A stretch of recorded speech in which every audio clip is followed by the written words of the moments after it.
ஒரு தோட்டத்தில் நிறைய காய்கறிகள் இருந்தன. அந்த காய்கறிகளுக்கெல்லாம் தலைவனாய் பூசணிக்காய் இருந்தது. ஒரு நாள் அந்த பூசணிக்காய் எல்லா காய்கறிகளையும் அழைத்து கூட்டம் கூட்டியது.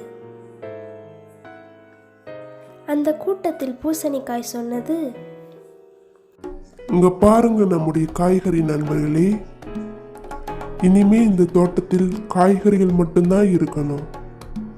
பழங்களுக்கு இங்க இடம் இல்லை. காய்கறிகளுக்கு மட்டும்தான் இந்த தோட்டம் சொந்தம்.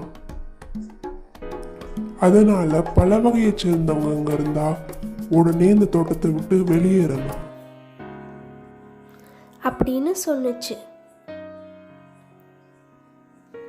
அதுக்கப்புறம் தக்காளியை கூப்பிட்டு பூசணிக்காய் சொன்னுச்சு,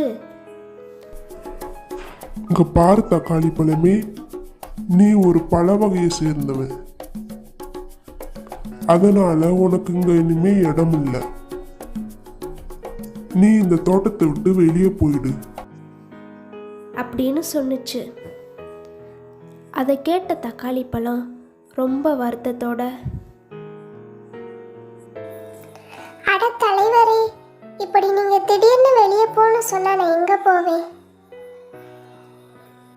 இத்தனை நாளும் நான் காய்கறி தோட்டத்துல தானே இருந்தேன்.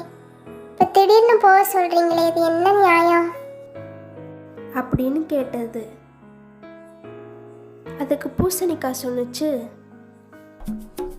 இல்ல இல்ல, நீ பல வகையை சேர்ந்தவன். அதனால உனக்கு இங்க இடம் இல்லை அப்படின்னு பூசணிக்காய் தக்காளியை தோட்டத்தை விட்டு வெளியே அனுப்பிடுச்சு. வெளியே வந்த தக்காளி பழங்களோட ராஜாவாகிய மாம்பழத்துக்கிட்ட வந்து சொன்னுச்சு, மாம்பழமே, நான் உங்க பழத்தோட்டத்துல சேர்ந்துக்கலாமா? அப்படின்னு கேட்டுச்சு. அதுக்கு மாம்பழம் சொன்னுச்சு, இத்தனை நாள் நீ காய்கறி கூட்டத்தில் தானே இருந்த, இப்போ என்ன திடீர்னு பழ கூட்டத்தில் வந்து சேர்றேங்கிற? அப்படிலாம் உன்னை சேர்த்துக்க முடியாது. நீ வந்த வழியை பார்த்து திரும்பி போ அப்படின்னு தக்காளியை போ சொல்லிடுச்சு. சோகத்தோட நடந்து வந்த தக்காளி வழியில வெங்காயத்தை பார்த்துச்சு. என்ன தக்காளி பழமே, அதிசயமா இந்த பக்கம் வந்திருக்கீங்க அப்படின்னு வெங்காயம் கேட்டுச்சு. அதுக்கு தக்காளி சொன்னுச்சு, ஆமாம், என்னை காய்கறி தோட்டத்திலிருந்து வெளியே அனுப்பிவிட்டார்கள். எனக்கு இப்போது தங்க இடமில்லை. எங்கு செல்வதென்று தெரியவில்லை. பழத்தோட்டத்திலும் என்னை ஒதுக்கிவிட்டார்கள். இனிமேல் நான் எங்கு போவது? அப்படின்னு வருத்தத்தோட சொன்னுச்சு. அதுக்கு வெங்காயம் சொன்னுச்சு, நண்பா, நான் இருக்கிறேன் உனக்கு. எதுக்காக நீ வருத்தப்படுற? என் வீட்டில் வந்து தங்கிக்கோ. நானும் குச்சியேசு மட்டும்தான் அங்கே இருக்கோம். நீயே எங்க கூட வந்து சேர்ந்துக்க அப்படின்னு சொல்லி தக்காளியை வெங்காயம் தன்னோட வீட்டுக்கு கூட்டிட்டு போச்சு. அங்க தக்காளி, வெங்காயம், ஐஸ் குச்சி 3 பேரும் ரொம்ப சந்தோஷமா இருந்தாங்க. ஒரு நாள் தக்காளி சொன்னுச்சு,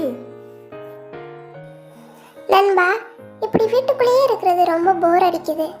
வாங்க வெளியில போய் விளையாடலாம் அப்படின்னு கூப்பிட்டுச்சு.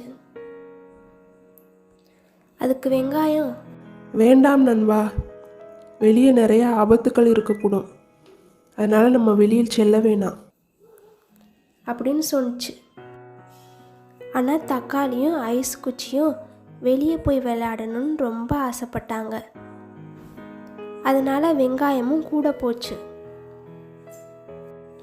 அப்படி ஒரு நாள் கோடை காலத்தில் வெயிலின் தாக்கம் அதிகமாக இருக்கும்போது 3 பேரும் விளையாடலான்னு வெளியே போனாங்க.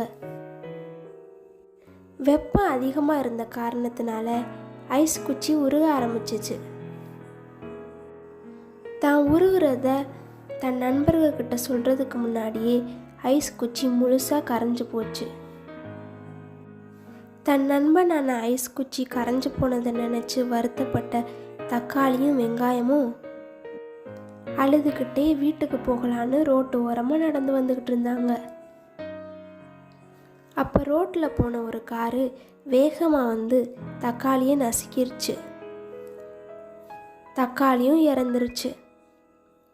இப்போ வெங்காயம் தன் உயிர் நண்பர்கள் 2 பேரும் இறந்ததை நினச்சி அழுதுகிட்டே வீட்டுக்கு வந்துச்சு. என் நண்பர்களுக்காக நான் அழுதேன், இப்போ நான் இறந்தேன்னா எனக்காக யார் அழுவா அப்படின்னு வெங்காயம் கடவுள்கிட்ட கேட்டுச்சு. அதுக்கு கடவுள் சொன்னார், வெங்காயமே, நீ கவலைப்படாத.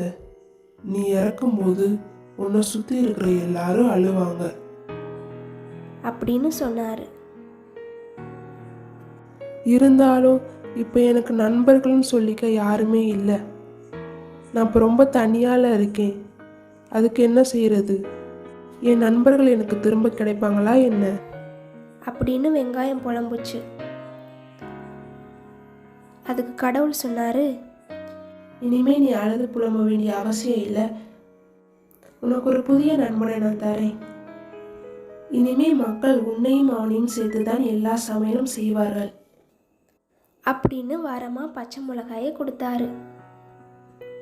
உண்மையில் வெங்காயத்தை அறுக்கும்போது அதில் இருக்க சல்ஃபர் அமிலம் காத்தோடு வினைபுரிந்து கண்ணுக்கு எரிச்சலை கொடுக்குது.